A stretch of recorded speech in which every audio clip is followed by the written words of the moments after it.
പരീക്ഷണങ്ങളുടെ ഇടവേളയുണ്ട്. സത്യത്തിൽ ഈ വായനകൾ എൻ്റെയും നിൻ്റെയും ജീവിത കഥയായി മാറുകയാണ്.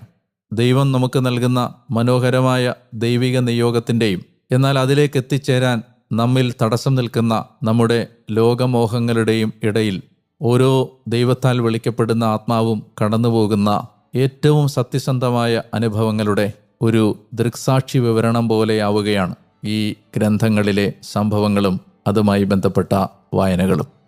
നിങ്ങളുടെ ഈ ദിവസം കർത്താവ് പ്രത്യേകം അനുഗ്രഹിക്കട്ടെ എന്ന് ഞാൻ പ്രാർത്ഥിക്കുന്നു. നിങ്ങളിത് കേട്ടുകൊണ്ടിരിക്കുന്ന ഓഡിയോ പ്ലാറ്റ്ഫോം സബ്സ്ക്രൈബ് ചെയ്താൽ മുടക്കമില്ലാതെ നിങ്ങൾക്ക് ഈ വചന വായനയിൽ പങ്കെടുക്കാൻ കഴിയും. നാളെ വീണ്ടും ഈ സ്വരം നിങ്ങളുടെ അടുത്തേക്ക് എത്തും വരെ മറക്കരുത്. ഞാൻ ഡാനിയലച്ചൻ. ഞാൻ നിങ്ങൾക്ക് വേണ്ടി പ്രാർത്ഥിച്ചുകൊണ്ടേയിരിക്കുന്നു.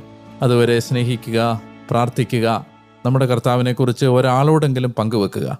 ഒരു നല്ല ദിവസം നിങ്ങൾക്കുണ്ടാവട്ടെ. നാളെ വീണ്ടും കാണാമെന്ന പ്രാർത്ഥനയോടെ ബൈ.